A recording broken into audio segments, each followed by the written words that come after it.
Halo semuanya, selamat datang di channel YouTube Dapur Eta. Di video kali ini aku mau bikin puding mozaik. Puding mozaik ini rasanya tuh enak banget, apalagi kalau dimakan pas udah dingin keluar dari kulkas, wah seger banget. Cara bikinnya juga gampang, bahan-bahannya gampang banget juga didapat di sekitar kita. Pengen tahu gimana caranya Eta bikin puding mozaik ini?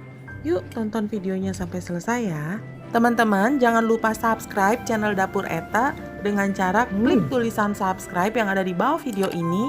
Juga klik gambar loncengnya supaya teman-teman bisa tahu setiap video yang diupload sama Eta.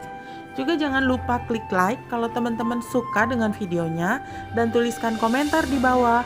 Lalu share video ini ke sosial media teman-teman ya. Terima kasih, selamat nonton.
Hmm,